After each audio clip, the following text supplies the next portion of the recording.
Welcome to Red, White, and Blue. From the right, I'm Gary Polland. And from the left, I'm David Jones. Tonight we welcome the candidates for Texas Land Commissioner, incumbent Republican Jerry Patterson, a native of Pasadena, and Hector Uribe, former Texas State Senator who is the Democratic candidate. Welcome, gentlemen. Thank you. Glad to have you. Glad to have you. Absolutely. So, Jerry Patterson, you have this job now. What are the two principal functions of this office that you perform every day and that you think are vital to the people of Texas? Just two. Just two, because there is three, but I'll give you two. And the number one would be making money off of the land that is constitutionally dedicated to the Permanent School Fund. I have something to do with 13 million acres, and that's really kind of a misstatement because it's not all surface acres. Some of it's mineral, some of it's submerged. We've set records in income for the PSF, which has helped everyone keep their property taxes lower than they otherwise would be. And probably the number two function would be taking care of Texas veterans through the Texas Veterans Land Board, which we have also set records, record amounts of loans to Texas veterans. We've doubled the number of state veterans' homes. We've increased the money that we will loan for purchase of new homes, coordinated with VA. It's a great program, but we've made it better, as had my predecessors, be they Democrat or Republican. Wow, a bipartisan moment here. Senator We'll stop Uribe, that. why are you running for Land Commissioner? Well, I want to transition the General Land Office from 20th century fuels to 21st century renewable energy like wind and solar. And I think we have to recognize that Texas has had a much better day in the past. Back in '72, we hit peak production as far as oil and gas is concerned. 1984, we probably hit our peak for revenues that we were depositing from our oil and gas leases into the Permanent School Fund. That is now diminished. That flow is now diminished by about 67 to 70%. I want to use our submerged lands in our Gulf of Mexico that extend 10.3 miles into the Gulf, and I want to create wind farms out there so we can provide clean, renewable energy and create a lot of construction jobs, especially around the east coast of Texas. In Galveston, Houston. So how would the Land Office be involved in creating wind farms in the jurisdictional waters of Texas? Well, we've already started. In fact, I think we had one lease, and I think the General Land Office has already recovered about $600,000 for that lease. I think what we need to do is to make sure that we have incentives for the development of our submerged lands in the Gulf of Mexico, much like the incentives that we have for the development on private lands out in West Texas. We can't give the same sort of incentives because the incentives that were provided for private developers out in West Texas are not available because we don't have any school districts out in the Gulf of Mexico, and primarily the incentives that were provided for private developers on private land are an abatement of school district taxes. I think we can look to perhaps reducing sales taxes. Perhaps we extend enterprise zones out into the Gulf of Mexico so that any construction costs that are associated with the construction of wind turbines will benefit from reduced construction costs in major areas like Houston, Galveston, and along the coast. Well, Jerry, wind farms in the Gulf of Mexico, is that part of what the Land Office is supposed to be doing? Well, it is. As a matter of fact, the Texas General Land Office, under my leadership, signed and executed the first offshore wind lease in the United States off of Galveston. They did that in 2005. Since that time, we've leased about 125,000 acres for wind power in the Gulf on submerged lands and about another 125,000 acres for geothermal. And everything Hector said, I don't necessarily disagree with, but I would, maybe it's something of style. Hector mentioned transitioning from, I guess hydrocarbon, use that term, dirty energy to renewable, clean energy, transitioning from to. I don't want to do that. I want to do both simultaneously. I want to continue the production of oil and gas on state lands, be they submerged or upland tracts. I want to continue our tremendous growth in renewable energy. Texas has gone from number 3 when I took office with about 2,000 installed megawatts of wind power to number 1 with 10,000, and we're number 1 by a factor of 3 over the number 2 state, which is Iowa. That growth, as Hector correctly points out, is almost all exclusively on privately owned land as it should be when you consider how little land in Texas is owned by the state. It's about 0.4% of surface acres in Texas are state-owned, and when you throw in the submerged lands, you might get up to the 2.5%. So, typically, I'm sorry, but to interrupt, but I wanted to, because you brought up something that inspired me here, and that is to say that typically voters look to this office and they want to know, is somebody an environmentalist or are they not? Are they interested in clean energy and global warming issues and things like that, or are they not? Now, Mr. Uribe said when he announced that, and he didn't say necessarily you, but you're a Republican, so he says that you guys are denying the existence of global warming, denying the science that says that carbon emissions are contributing to that, and are stating incorrectly that a pro-environmental policy will negatively impact our economy and school funding. I'm not aware of that. Well, I said All right. Okay. Did you? Well, if you said it must be true. No. Well, here's my point, and I don't know that we disagree, but what I've told and I've said, and Hector quotes me on it, assuming that he's using it to my disadvantage, is that I was elected land commissioner not to save the planet. If you're interested in that as your number one issue, you need to run for the legislature for the United States Congress. If you're running for land commissioner, your number one function is to make money for the permanent school fund. Now, in doing so, it just so happens that with tremendous growth of renewable energy in Texas, the leadership role we have among the entire United States, that we are doing that as well. But that's not the objective. The objective is to make money for the permanent school fund. How is the permanent school fund disadvantaged by a pro-environmental policy and by the transition you're talking about from oil and gas to renewables? It's not at all. In fact, I want to go back to what Jerry just said about our oil and gas industry. We were blessed in Texas and have been blessed, but we've hit peak oil production in Texas. We're going to have to transition. We need to continue to go ahead and drill and recover whatever we can from our state lands so that we can continue to produce money for our permanent school fund. I didn't want to leave that impression untouched. But I think it's absolutely essential that the land commissioner provide the leadership to the legislature, just as Jerry has done with the area of in the area of nursing homes for veterans. There is no detriment to the permanent school fund by promoting clean renewable energy. In fact, we create a new revenue stream that will flow right into our permanent school fund. Eventually, I suspect that we'll be making billions on an annual basis from wind farms out in the Gulf of Mexico.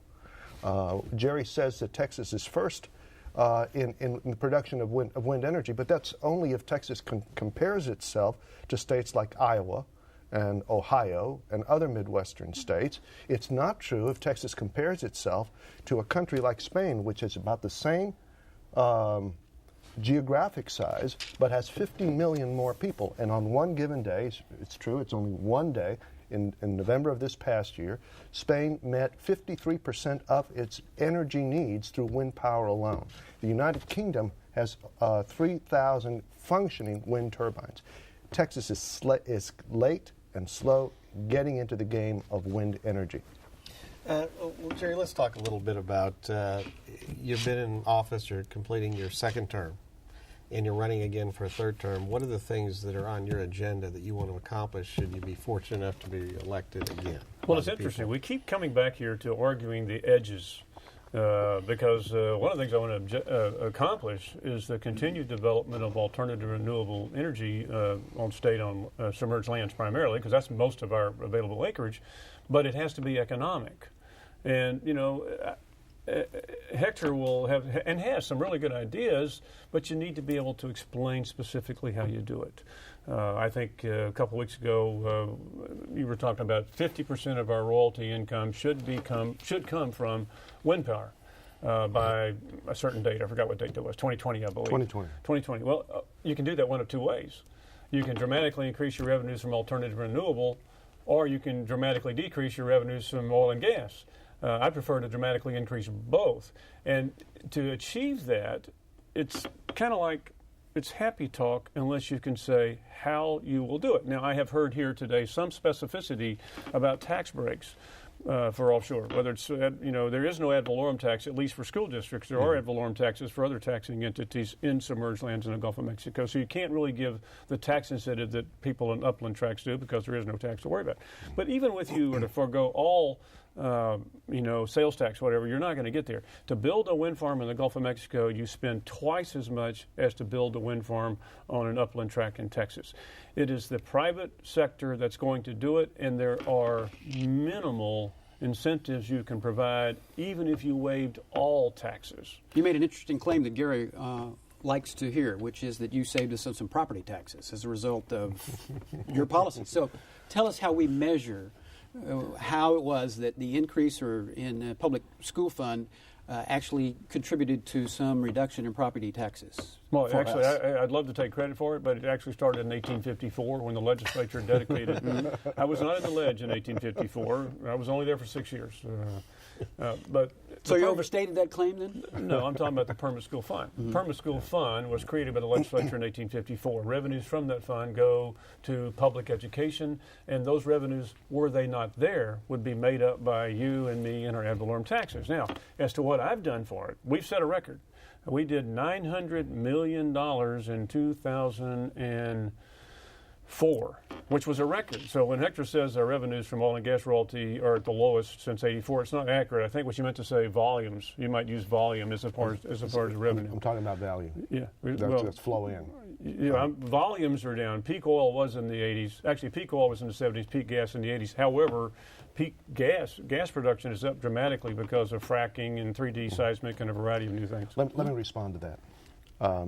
In 1984, the Permanent School Fund received from its oil and gas leasing operations about $480 million, which in today's value would be $1.1 billion. In this year, I think you're adjusting for inflation. Yeah, I'm adjusting for inflation. In this year, I believe we're going to get less than $300 million from our oil and gas. We made leasing. $200 million yesterday. Okay, so I guess in we're one doing day. better. But that was actually, I'm cheating. We made $200 million yesterday on Permanent University Fund lease sale, which was a record by a factor of 4. I wanted to That talk was about, tough. I understand that the office is more than just Permanent School Fund, which is very important. One more question before we move off of wind energy. Is it necessary for wind energy to be effective? You need to be in an area where it's windy? Yes. Isn't that like one Absolutely. of the requirements? Well, Did you have to have some wind to move the turbines? that's a long story. Will wind work? Answer is yes. And part of that answer is being initiated by the Republican legislature, Republican governor, Republican land commissioner. We established competitive renewable energy zones. We've allocated $5 million, which is not tax revenue, it's ratepayer revenue, to build transmission, 345 kV transmission from the place where the wind blows in the panhandle to the place where the electricity is consumed in Houston. But the great thing about offshore wind, it's 8 miles in the Gulf of Mexico. You come to the seawall in Galveston, you're in the grid. Yeah, I was going to mention this. It's a lot closer than without West a doubt. Texas. And let me respond. Let's go back to the incentives, because we've provided incentives for private developers out on private lands. We haven't provided any incentives for development of our public lands that will create a new revenue stream into the Permanent School Fund. We have put our public lands at a competitive disadvantage by so doing. Not only that, it's extremely more expensive to communicate or send all the electricity through a grid that has to be built. That's not being factored into the cost of building out in the Gulf of Mexico. I want to know what those incentives were, because you made a statement, it's on your website, that says that the Republican-led legislature provided incentives for wind power on private lands, but not on state lands. What were those incentives? Tax abatements. And No. Oh, the tax abatements are done by the local taxing entity. Well, the legislature has nothing to do with it. But the legislature had to pass the legislation which permitted the school districts to do that, and then the state in turn is reimbursing those school districts. So we're taking money. You're talking about the Robin Hood. No. We're taking money out of general revenues to reimburse the school districts for the tax abatements that they're offering private developers out in West Texas. There's one way for people to assess who to believe in this discussion, and that has to do with who's helping you. Well, let's talk about who is on whose side. Okay. Who's Boone Pickens for? He's a wind energy guy. Where is the oil industry contributions to you or to Jerry? How do we decide who's interested and who's out? Business. It's not fair. I'm the incumbent. We get the money. He's going to get the money. And he's right. But Polland is a major contributor of mine, and the oil and gas industry has been in the past, although they're not real happy with me right now over some other issues. But going back, Hector, you talk about the abatement of taxes, of school district taxes, that we don't provide to offshore wind farms. There are no school district taxes offshore. Well, so the abatement's not possible because there are no taxes. Well, it's abatement to zero. But what you've created is an unlevel playing field. No taxes versus Except abatement. it's cheaper to transmit the power from offshore to major cities than without it a is doubt. from West Texas. Without a doubt. But it costs more to produce it offshore. It costs more Yes. to build a wind farm offshore, factor of 2. You deal with one right-of-way owner, that would be me. I'm easy to get along with, and you have shorter distances. How much does it cost? About $1 million a mile in order to... Upland, I think it does. For the grid? What we do have Upland offshore, as we know, is deep water drilling. You may remember a little matter of an oil spill. Jerry attended this was fascinating. Jerry attended a conference in Galveston, May 26th. Industry representatives and Texas Wildlife Foundation, a bunch of other people. In the discussion, Jerry said the first oil spill was in 1543, which bothered some of the environmentalists there who didn't think that maybe this major disaster was, it didn't have the proper respect that it deserved from you. Do you remember that? And how did you find out that first oil spill occurred in 1543? Well, you read the Journal of Cabeza de Vaca. The first incident of oil on Texas beaches was in 1543 when the survivors, I can't remember the gentleman's name, the last name was Nunez, I believe, when they came ashore on the upper Texas Gulf Coast and found pools and tar balls and tar sheets all over the beach. And the point I'm making there is that oil in the Gulf of Mexico from natural seeps has been occurring since there's been a Gulf of Mexico, and it still continues. You need to put all of this in perspective. At that time, the spill in the Gulf of Mexico was still dwarfed by the Ixtoc spill that occurred in 1979. And the spill in the Gulf of Mexico, the recent, the Deepwater Horizon, was to our advantage because it was lightweight, very highly evaporative oil. Now the volumes now have reached the same, or we don't really know the volumes, but the severity of the BP spill is probably equal to Ixtoc, although the impact is not. Ixtoc was different. Ixtoc was gooey, thick oil on the Texas coast. The impact of the Texas coast by BP was. I have to ask not Hector. even measurable. I have to ask Hector whether or not he had any relatives back in 1543 who were involved. I think you did. Well, I probably did. Okay, and if the truth be told, but his roots go back farther than mine in Texas. My roots go back at least 6 generations in Texas, and I'm very proud to be a Texan. We're Tejanos down in South Texas. And we like to say that we didn't come to Texas, that Texas came to us, and we're very happy about it. Have any issues with the way that the state of Texas handled the BP oil spill? No, but I do have issues with how we're going to handle a potential BP type spill. I think if you look at all of the commentary, you will read that it will cost, that this BP spill will cost over $100 billion. And as a result of that, Moody's has already adjusted BP's bond rating. And I don't think that Texas right now is really prepared to handle a spill which everybody who has covered this story recognizes is the single most drastic disaster that has that the world has ever experienced in terms of oil. Wasn't that the press, Hector? Isn't it true that as we go further down the line, as Commissioner Patterson said, the oil evaporated? They can't even find the damage. No. They found it. They found it at the bottom of the sea. And not only that, we're going to have an environmental impact on this that will last for generations. We don't know the full impact that this disaster is going to have on our environment in the Gulf of Mexico. Is it worse than Exxon Valdez? Is it worse than Ixtoc in '79? Actually, the largest spill to date still is what occurred in the Arabian Gulf, around with the Gulf War. But I don't disagree, except for the fact that we're not ready. We're ready. Texas Oil Spill Prevention Response Division, which is part of the Texas General Land Office, is the model for every state, coastal state in the Union, and many countries. They come here to look at what we've got prepared. We have 5 pre-positioned locations along the Texas Gulf Coast. We have about 65 FTEs. We work with the Coast Guard, the National Guard. We have buoys in the Gulf of Mexico that uplink data to tell us what currents, which way the water's going and how fast. We do. We have skimmer boats. We have, all of that equipment. We sent equipment to Louisiana to help them during the spill, and Mississippi. We are the best. If we're not ready, and our Coast Guard partners, no one is.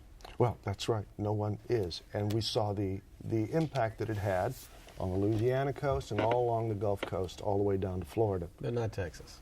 But not Texas because we were lucky. Exactly. Maybe next time we won't be as lucky. It's actually very unlikely because of the deep water is so far off the Gulf Coast as opposed to Louisiana.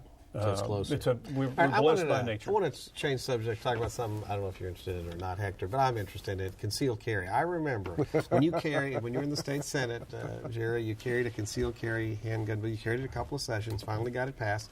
In the histrionics we heard from the critics against you, I think one of the ones that David may have even said, because he's a noted anti-gun guy, is we're going to return to the era of the wild west if this passes. Okay, so I would like to hear from both of you a report card. What happened? What are the results? Texas is safer, clearly. People say, "Why do you carry a gun?" I say, "Well, because the cop's too heavy." When you need a fire, when seconds count, the police are minutes away. I mean, I'm responsible for my own personal defense. This allowed people to do that. We've got six cities in our county where crime rate is up in the last year. I come from a tradition of ranching. My family and my ancestors have been involved in generation for at least 6 generations, and hunting is something that is just kind of part of the culture in South Texas.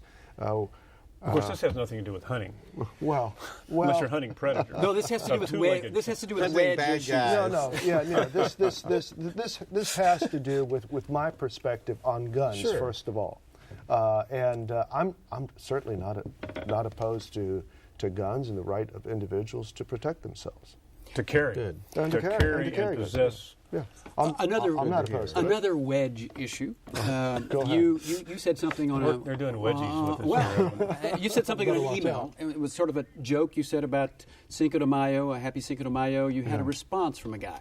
And he wasn't happy, and he said, "Oh, who are you representing, illegals, or are you representing illegals?" You then went off on the guy. Yeah. Are you unhappy about the tone of the debate with respect guy was a to Democrat. With respect to the guy claimed to be a Democrat, and Jerry emailed me back and says, "Right on, Hector. You hit him where it hurt." A lot of times people don't even recognize that their own prejudices, and an email like that, congratulating Mexico for a great victory by a general who was actually born in Texas.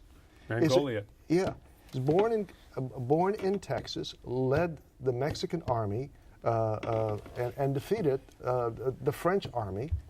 And it seems to me that we should be celebrating the victory of this great Texan in Mexico. Well, what's wrong with that? This fellow came unglued that I was celebrating the Cinco de Mayo.